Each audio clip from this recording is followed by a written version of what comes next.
Thank you so much, Tateos. And today we're going to talk to Tateos, who is an expert as a retired priest who is working harder now as being retired than he was when he was working. And we all know that in many cases, there's no such thing as retirement as a priest because you are a priest all your life. Now, Tateos, could you tell us a little bit about yourself? Sure. Let me first starting by saying that when they ask the priest, when can you retire? The answer usually is 2 days after the funeral.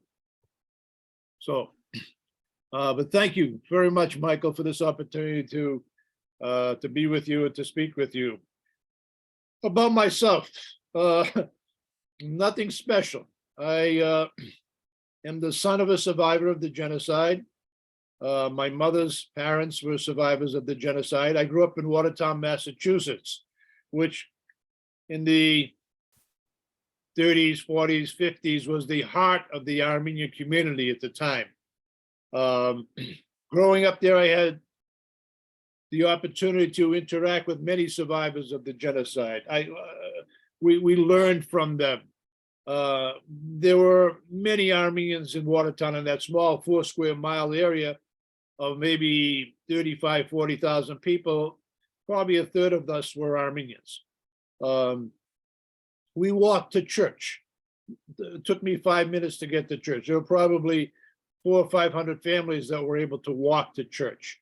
Communal life was wonderful for us. Every Sunday, there was an Armenian picnic in a particular place, Camp Ararat it was called, and everybody would gravitate there. A lot of marriages came out of that picnic environment. There were dances, cultural affairs, church functions. So I grew up that way. I grew up as that Armenian. Even the non-Armenians, they knew all about us because we made sure they knew about us. So I grew up with that sense of identity. There was no question as to who I was. A proud Armenian and a proud American. And my father made sure that it was both.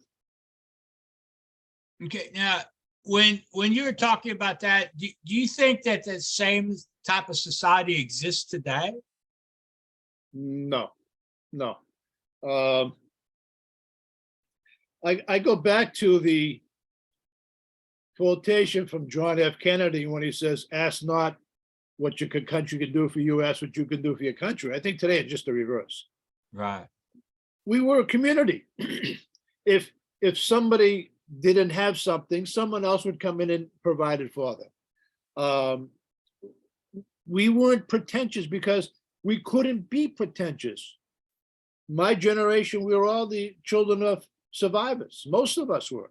Our parents were blue collar workers for the most part. Some were, business owners, grocery stores, and tailor shops, shoe shops. There was nothing pretentious. Today, what I see is that attitude of, if I want it, I deserve it, and I will have it because it's for me. And that sense of me is prevalent amongst many people. That giving of the self to the other, I see is missing. It's not there. It's not there. Even amongst the Armenian people, and we'll talk about that. It's the same thing. The influence of American society has penetrated into our community as well. And I would take it, you'd say that's not real positive, correct? Not real positive? No. Yeah. How can it be? Because it's that, when we talk about love and everybody's talking about love this, love that. When we're talking about love, the way that you love is that you give it away.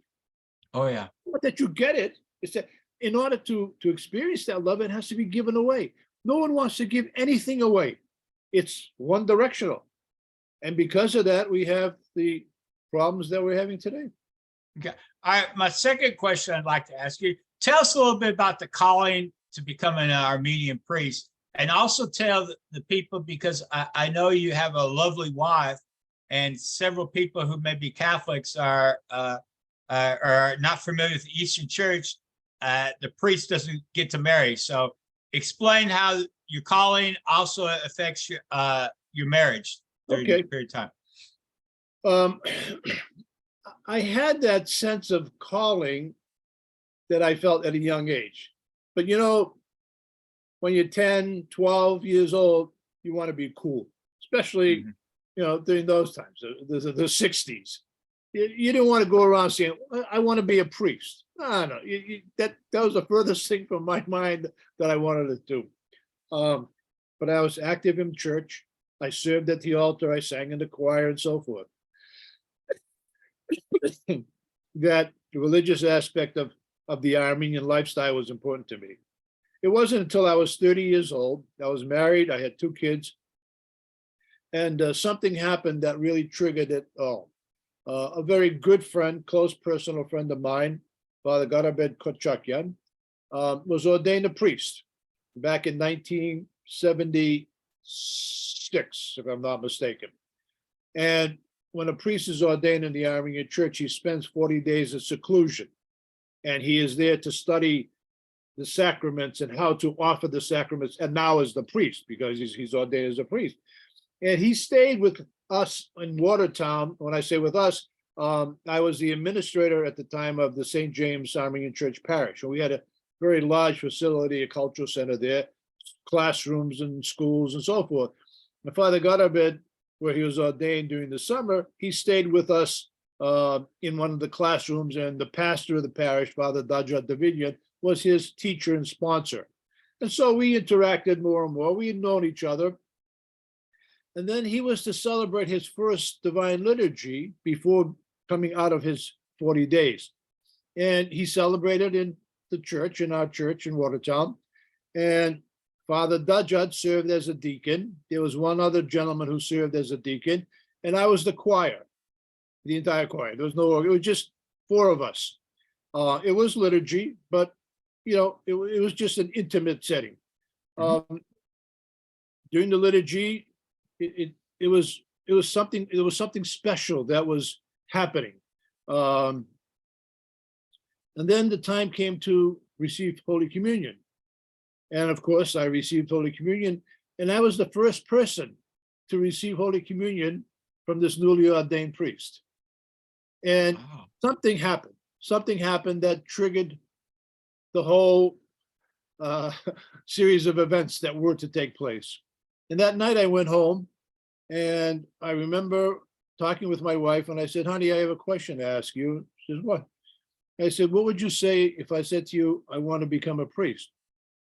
Without hesitation, she said, if that's what you want, that's what I want, I will support you totally, no matter what it takes. And so I began taking courses with clergy in the Watertown area, the Boston area, scholars that were just phenomenal teachers.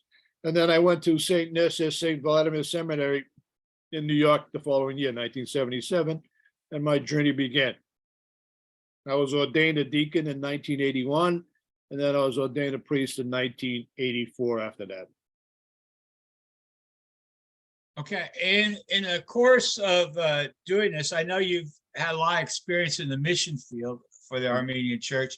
Tell us a little bit about some of your best recollections of being the director of the missions for the Armenian Orthodox Church. Sure. I had 14 of these unorganized, shall we say, communities that I was responsible for.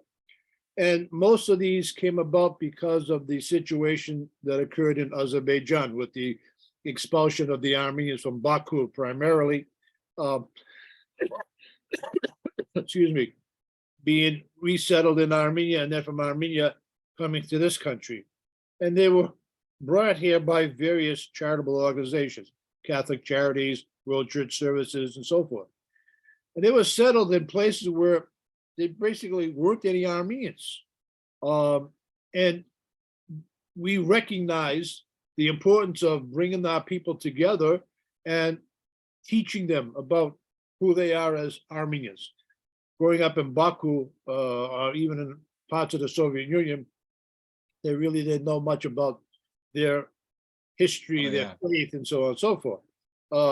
Places like Nashville, Tennessee, Jacksonville, Florida, Bowling Green, Kentucky, Baton Rouge, Louisiana, Columbus, Ohio. These are just some of the places that I would go to. Beautiful people, hungry to know who they are, who they were. Again, Nashville, probably 85% of the community were people from Baku. In Jacksonville, Florida, the same way. I had to teach many things to them, not only the church service, but how to make the sign of the cross, which they never did. They never knew. They didn't understand what it meant to do that. And these weren't uneducated people. We're talking about engineers, doctors, professional people that were expelled from Azerbaijan. And if you look at the country itself from the time of this expulsion to today, you'll see that the progress in the country has been minimal, if anything, because the intellects were the Armenians. It was the same thing that happened in Ottoman Turkey in 1915. To this day, well, you tell me about the progress other than the warmongering of the Turk in the Republic of Turkey today. Show me the culture, show me the educational levels of the people and so forth. It just doesn't exist. But it was a joy and a privilege to serve with these people. I remember one particular situation that maybe will sum it all up. As I would go to Nashville every month, I also went to Bowling Green, Kentucky, which was about an hour, 15 minutes, hour and a half away. And I would conduct a worship service there. We would go to the cemetery and I would do grave blessings and a prayer service in the cemetery for those that lost their loved ones that passed away there. And I would do house blessings, a tradition in the Armenian church, of course. Mm-hmm. And I was taken to the house of this one, the home of this one woman. I had my interpreter with me because many of them were Russian speaking only. I didn't speak that much Russian, maybe 10 words. So my interpreter would come with me, who English, Armenian, and Russian. And we went to this one house, and this woman was there. Maybe she was about 4'5", 4'8", a very sweet woman. She only spoke Russian, no English, no Armenian, no nothing. She knew we were coming, and she knew that I was the priest. And I would say to my interpreter, explain to her that we are going to do a house blessing. The house blessing is bringing God's grace upon the house and so on. Da. She would say, okay. So I prepared myself. I started to burn some charcoal and put some incense on it. And I began the service. As soon as I started the service, this woman started to cry. And I mean, she's crying. She is bawling her eyes out. I'm continuing the service, but yet I'm wondering in my mind, did I say something? Did I do something to upset her? What is it?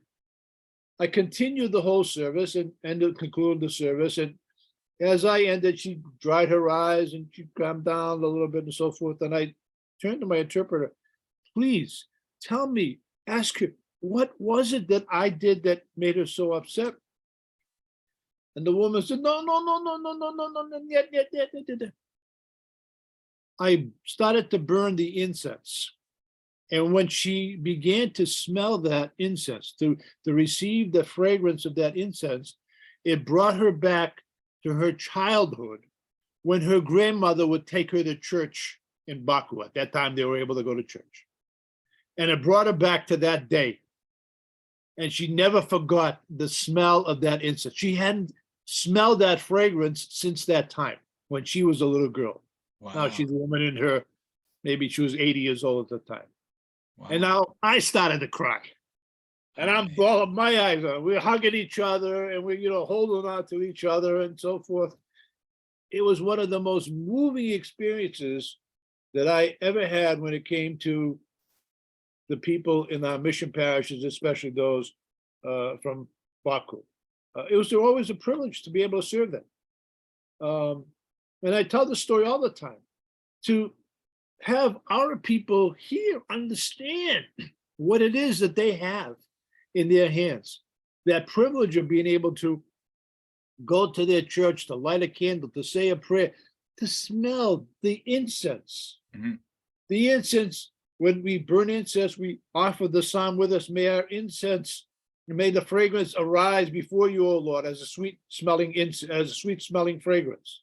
Our prayers rise up to God, taking it with that smoke that goes up, a sweet smell. It has significance to it. And this woman, that was her connection to her Armenian church and to her grandmother that she never, ever forgot.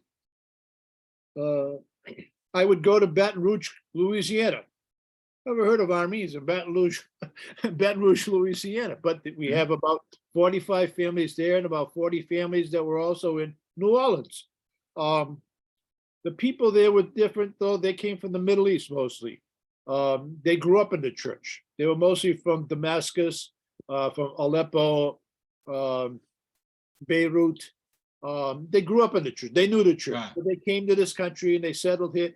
One family came, the usual, and they said, "Come on over." And next thing you know, there's 100 families that are in Baton Rouge. I would go there, and I was able to have our choir learn all the music that they needed to learn for all the feast days, not just Sunday Badak, but all the feast days. The altar service, I was able to work with them and teach them. I was able to do all the services of Holy Week with them. And they knew the songs, they grew up that way. They grew up that way.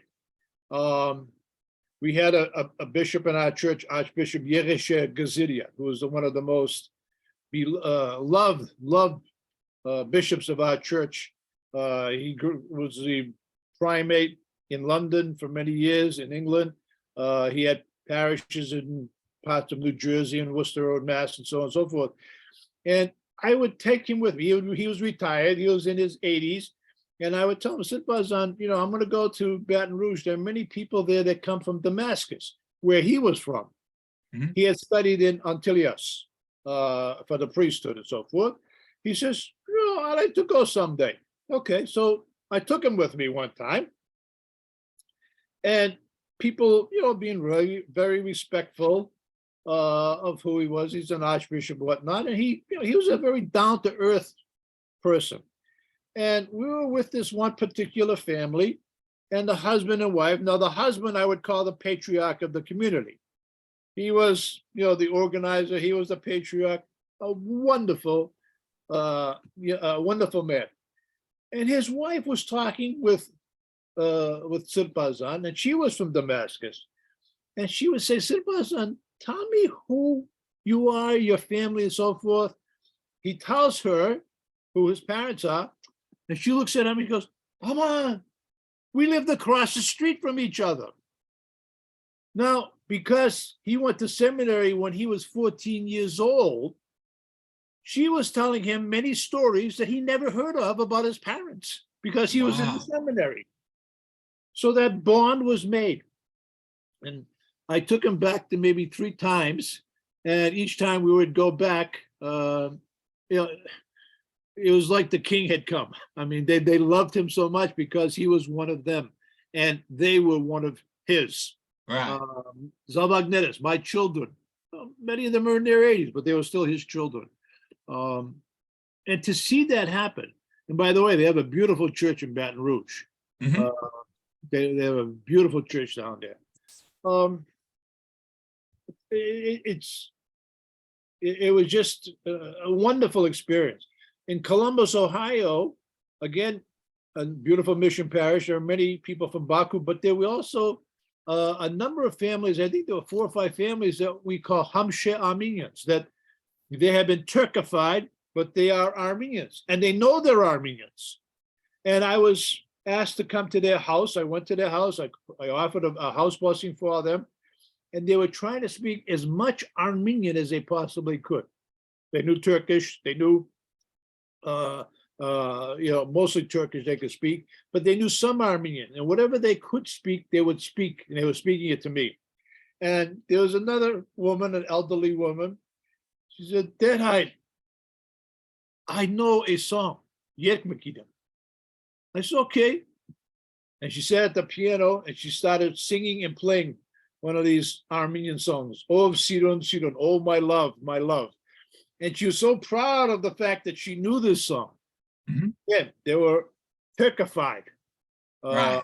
in the northeastern part of Turkey or whatnot. Again, what a joy it was. Where am I going to get to meet people like this, if I didn't have this position? It was a great joy. It was a privilege. It was an honor. It was a blessing to be able to be with these people. I'll never forget it. And there are many other stories, but that's enough. Yeah, well, you brought two really good points, especially in Eastern Turkey or Eastern Anatolia, which should be Western Armenia, if everything would have worked out much better. That Turkification really did a number on a lot of people. People had a choice sometimes of, or didn't have a choice. Kids were given away for adoption to save themselves and stuff like that. And then, especially with the USSR influence in Azerbaijan, that it was very hard for people to go to church. So I can see where that lady, when she was in her 80s at that time, remembering back when her grandmother took her, because it went down very quickly. And there were a lot of Armenians that lived in Baku. Absolutely. And I did not realize this until I did some research, but that part of Azerbaijan, Baku, had almost 60% of the world's oil right before World War I. That was just a oil-rich area where a lot of Armenians went to, did trades and everything else, because right before the genocide, between the 1895 genocide and the 1915 genocide, a lot of people were pulled that direction for businesses and stuff. So there were people that moved from different parts of Armenia to there. So you have a rich Armenian history, but that was all kind of taken away from them because they're big control freaks, I think. Michael, Armenia, the land of Armenia, extended to the Caspian Sea. Oh, yeah. I'm sure you know this. And Azerbaijan was a creation of Stalin. There was no Azerbaijan. There's no country of Azerbaijan. No. It was created because of the oil fields. And because of Stalin, that land was taken away from Armenia. Parts of Georgia were taken away from Armenia. Nakhichevan was taken away from Armenia and given to Azerbaijan. How foolish. Here you have part of Azerbaijan, you have Armenia, and you have Azerbaijan. Right. But that's what happened. And that's the reality we have to live with today until things change. Okay. Next question I was going to ask: how can we as parents encourage our children to do vocations? And underline, why are vocations important? Why are vocations important? Well, why is the priesthood important? We are the disciples of Christ. Our priesthood, our ordination, the validity of our ordination goes back to Jesus Christ. From him, through the apostles, through the bishops in the countries that the apostles came to this very day. That apostolic succession is there. The idea of vocation is such that we give of ourselves for our people. We give of ourselves for our Lord. It's not a job. The Army says, be all that you can be. I'll never be all that I can be. I'm continually trying. We never become, as far as I'm concerned. I was taught a valuable lesson. We never become, but we're always in the stage of becoming, whether it's a teacher, a priest, a doctor, we're always becoming. The only true Christian was Christ. The only true priest was Christ. So we are in a vocation where we aspire to become Christ-like. Why do we need them? Well, if you believe in the sanctity of the Holy Liturgy, you need the priest to celebrate.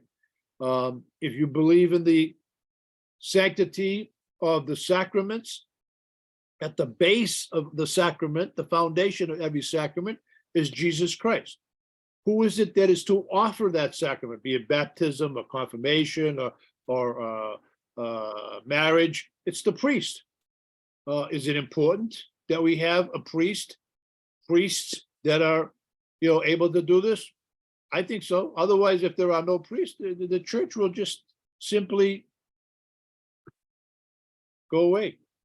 One of the most interesting facts I read about was during the Soviet time. The Ukrainian Catholic Church, which was underground at the time. Now, millions are being killed by the Russians, by the Soviets, obviously. But they had teachings, they had a seminary underground where priests were being ordained underground. That's how important the maintaining of the church was, the maintaining of that vocation of priesthood was. Well, throughout the history of Armenia, how has the Armenian church proved to be the solidifying factor to keep the country together? I think it goes back to the time of the Vartanants War, the war with Persia. It was the first defense of Christianity by a nation. Armenia had just declared Christianity in 301, and a little bit more than 100 years later, the Persians wanted to wipe us out as Christians, wanted us to convert to their faith, their religion. We said no. And so the Vartanants War was fought. We lost the war at the time, but the guerrilla war kept on for 30 years. We didn't lose we lost the battle, but we didn't lose the war. Let me rephrase that. And the warfare was a guerrilla warfare that continued for 30 years till the time of Vahan Mamigunyan, nephew of Vartan, and he was able to have the Persians understand that, look, you're not going to defeat us. We're not going to turn away from Christianity. And so I think it was in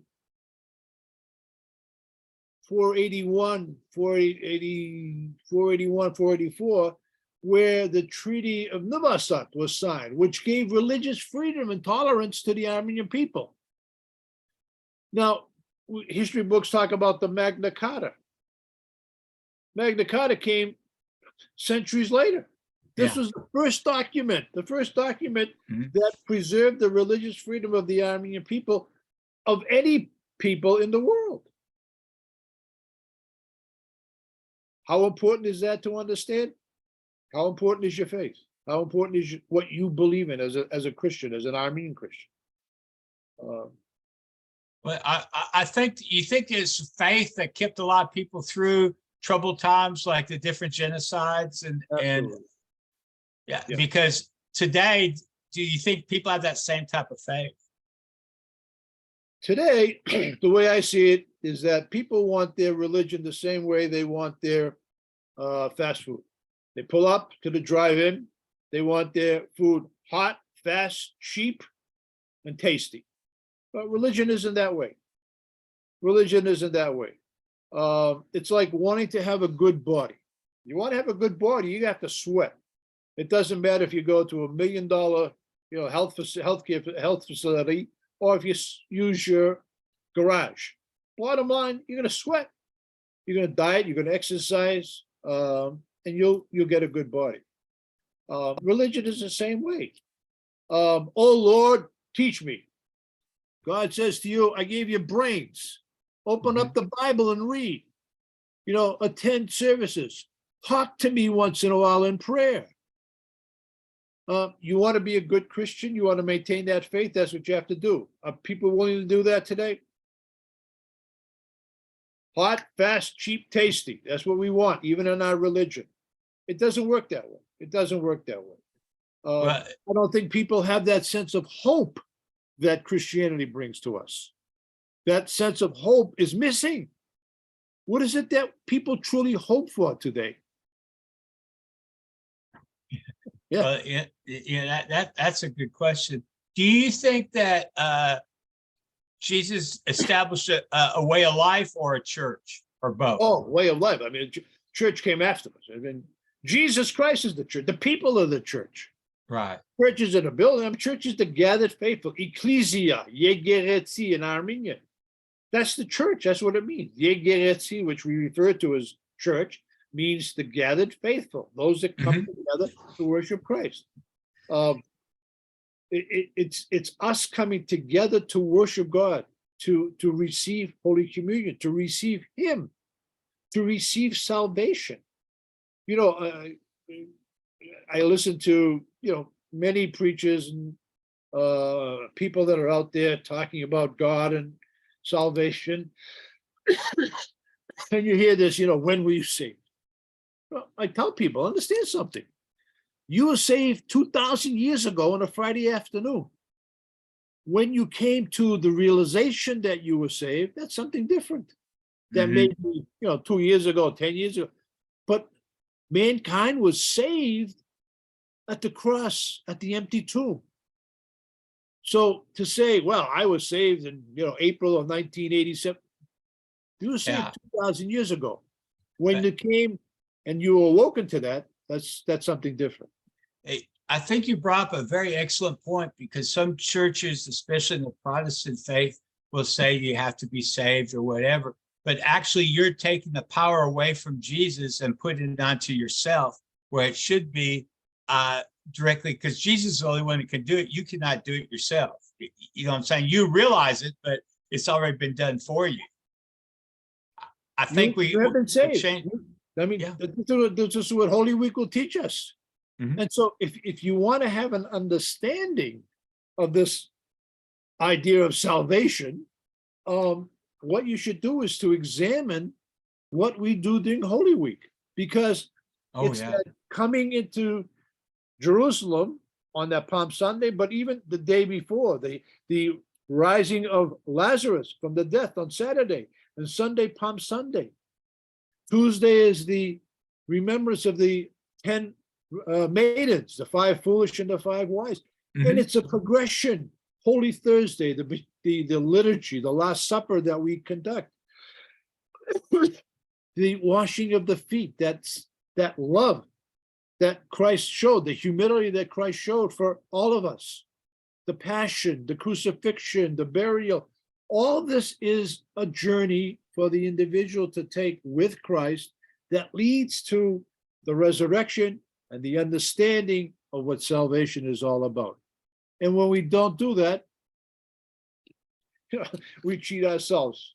We cheat ourselves.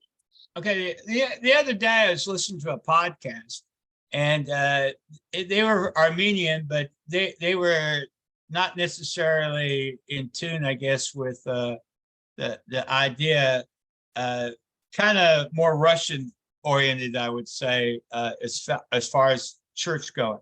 So I asked this question here. What is our history behind our divine liturgy? And why do you think our divine liturgy is the best in Christianity? Well, I don't know if it's the best. I don't know if we can quantify it as the best. Liturgy is liturgy.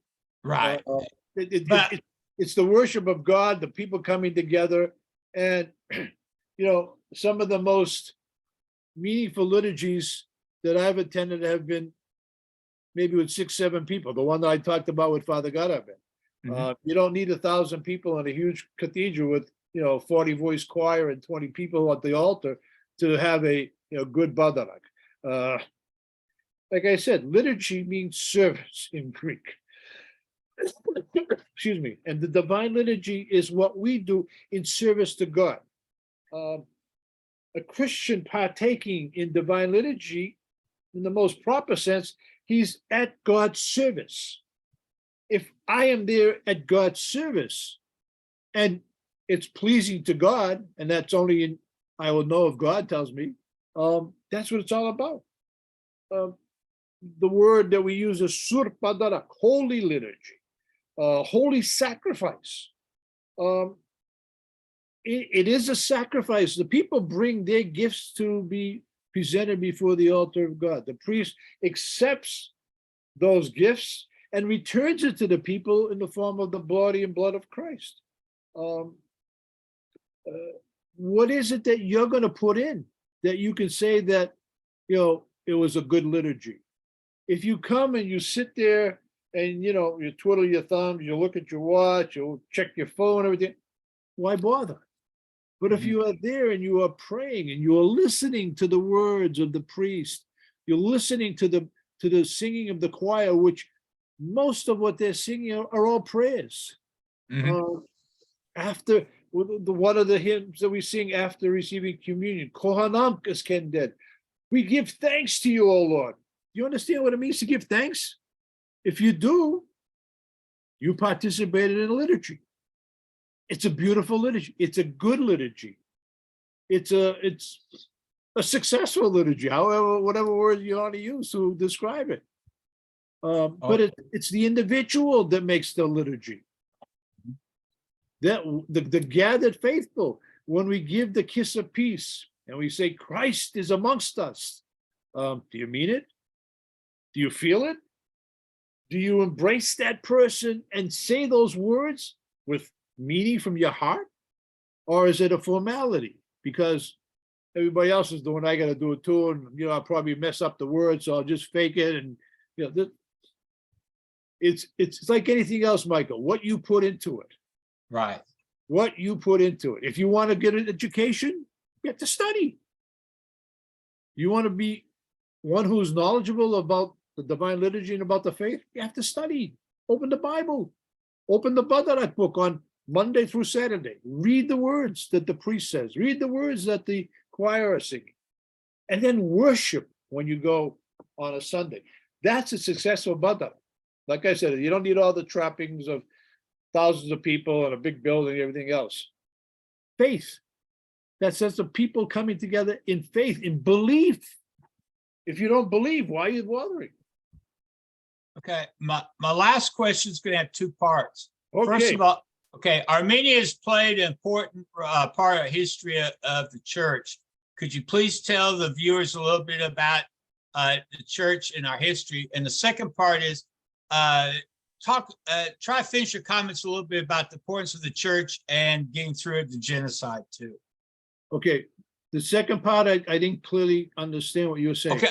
Okay. Excuse me. The second part was I was trying to say, what was the importance of the church as it's going through the genocide, 1915-23 or 1895-96 or whatever different genocides we're talking about? But I know the church faith plays an important role because I don't think we could have gone through it without extreme amount of faith. I'm going to tell you an incident that happened that I think will answer your question, but it's going to be a backwards answer, and you'll understand what I mean. We know genocide. We know what happened. We know the atrocities and so forth. And I'm not going to get into all that. Right.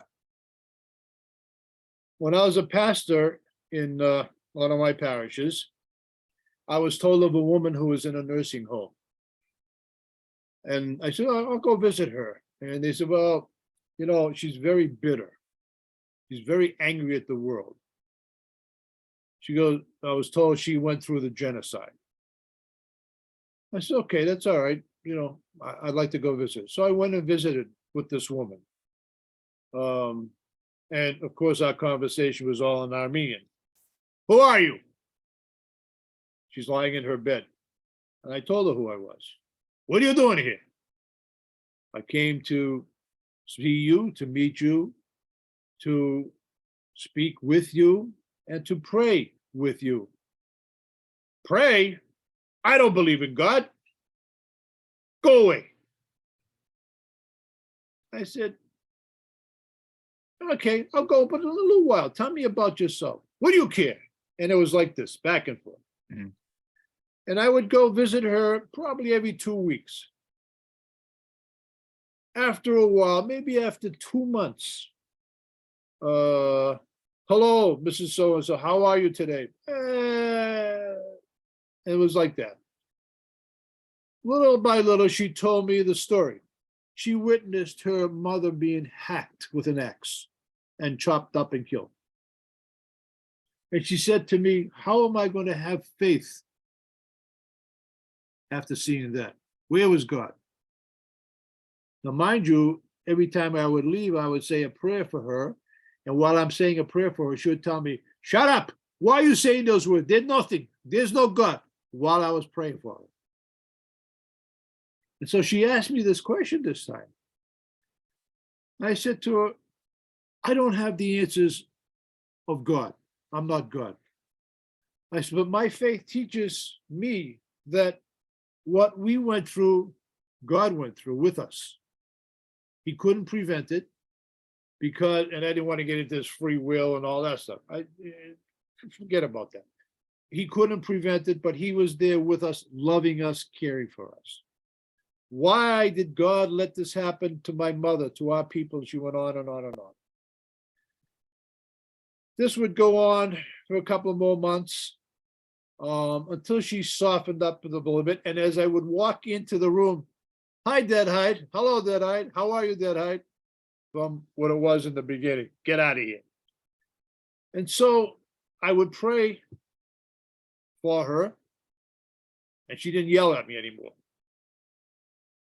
The last few times that I visited her, she prayed with me. She said the Lord's Prayer with me. Oh, wow. I could see it on her lips. Thank you, Deadeye, for coming. God be with you. That's the victory of our faith of the genocide. It's not land, not money, reparation. This woman's faith was restored, not because of me. I was just a mouthpiece for God. But I believe truly God working through me to bring her back into his bosom. And it was shortly after that she passed away. Oh, wow. That's the lesson I teach to everyone on genocide. You want to kill me, you want to murder me, you want to take away my land and everything else. Yeah, okay. But you're not going to kill my faith. You're not going to kill the faith of my people. Some, yes, no question.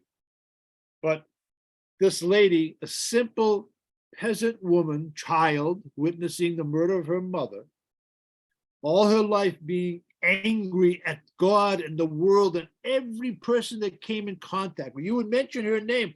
Oh, Deadeye, she's crazy. She yells and she spits and she does this. She came back into the fold of Christ. That's the story of the 99 sheep. You go after the one. This is the one. Oh, wow. This is the lost sheep. This is a true story. I don't make these things up for for storytelling. It's a true story. That's the whole bottom line of the genocide. Our faith in God. It took a while. It took, 80 years, 70 years, whatever it is, for this woman to come back. But she was there. Oh, okay. Now that kind of, I want one more question. Why is it important to study the genocide, whether you're Armenian or not? But, listening to that story, you can get a real sense of why it's much more important probably now when you don't get to see that visible type of thing and people just look at history books. But explain to the teachers and stuff why it's going to be important for them to teach about the genocide. It depends on what the teachers are going to teach. You hear stories of the Holocaust, 6 million Jews, Auschwitz, so on and so forth. And then you hear a personal testimony. In fact, I just heard one last night. It was on one of the news programs, I think, of a woman who survived the Holocaust. That makes it real. With the Armenians now, there are no survivors. Maybe one or two that are 105, 110, I don't know, who knows. But as anything else, if you want to know truth, you have to dig and find out what's really there. I don't know if people really want to find the truth, because if it affects them in some way, well, that way better be positive. If it has no effect on them, why bother? I'm too busy with other things. When they say history has a way of repeating itself, The Armenian genocide took place in 1915. The German Jewish Holocaust took place in the 40s. How many similar genocides have taken place since that time? So when you say you haven't learned, they can deny genocide all they want. Oh, there was no Armenian genocide. Okay, there was no Armenian genocide. There was a Holocaust. There was Cambodia. There was Darfur. And so, did you learn anything from there? Have you looked to see what happened there? The root causes of this? And the root causes of it is evil. There's no question about it. I mean, it's evil, pure and simple. What was it that the Turk was going to gain in killing us? I don't know to this day. What was it that the Germans were going to gain by killing the Jews? I don't know. They were the intellects. The Armenians were the intellects. It was for the good of the country that the Armenians were there and supporting, the government and working and producing. Why take that away? Why did they do that in Azerbaijan, in Sumgayit? Yeah. In Darfur, Cambodia, the Pol Pot, the regime. I mean, it's sheer stupidity. It goes against all basic common sense of humanity. Why do these things? Why am I going to do something when there's nothing really in it for me as a gain? Rather than supporting the people, I kill these people. Why? I just don't get it. And I think teachers need to understand this idea of the basis of this evil. It's not just simply that a dictator comes along, a Hitler comes along, a Talat Pasha comes along and decides, I'm going to do this. It's not simply that. It's that evil that's there, that's permeated into the society in which they live, that is allowed to foster and to grow. And when we allow those things to happen, as Einstein said, when good people do nothing, evil flourishes. And we see it to this day. You see the anger that's happening in our streets. Are you allowing these things to happen? What's the difference in numbers? If it's 6 million, if it's 1.5 million, or it's 4 kids that get killed in a school? What's the difference? What's the difference? It's that hatred that's there. It's us not doing anything to stop it. And until we do, our world will be this way. Our world will be this. I mean, Russia attacking Ukraine. You're attacking apartment buildings. Why? Yeah. Why? What are you trying to gain out of all of this? It just is, when the word nonsense, it is purely nonsensical that you see these things. Genocide is nonsensical. There is no advantage to wiping out a race of people. For anyone. Why do it? It's sheer stupidity. I really appreciate those last couple of answers, because I can see the power of your intellect and the power of your passion coming through really well. And I think I'll make a. There's no intellect there, Michael. There's no intellect. Hey, I know better than that. Okay. There's no intellect there. But you live a life. I'm just going to say, you live a life. You meet people, and you take what people offer as an example for the way that you are going to live, and what you're going to convey to others. I'm nothing special. I believe me, I'm nothing special. I'm just a guy who is proud of who he is and what he does. And by the way, I don't want to forget, you mentioned my wife. Yes, in the Orthodox Church, there are 2 orders, excuse me, 2 orders of clergy, the married and the celibate. The celibates are the ones that are in the monasteries that, excuse me, at one time were the educated teachers, and the married ones were the ones in the villages who performed the sacraments of baptism, marriage, and so on. So they were the parish priests. Not all of them had a great education, but they were good people. They were intelligent to the point where they're able to read and to teach and so forth, and they became priests. I'm just a simple village priest, believe me, nothing more than that. Well, And my wife is the one that's responsible for all of it, because she said, yes. I'll support yeah, you. that's an excellent story. You had some very, very good stories. And I think people will come across it and be able to use this very well. I'd like to appreciate and thank you very much from the bottom of my heart that that you were able to do this for us. And I will send you a video of this, and I'll send you a video of our in-service, and I will get back with you about this other deal we're talking about, because we're going to try to include you on this genocide grant that we're talking about, working with the other people. So thank you so much, and appreciate your time. And Thank you, Michael. thank you. God be Bye. with you always. Oh, Peace. God be with you too. Bye.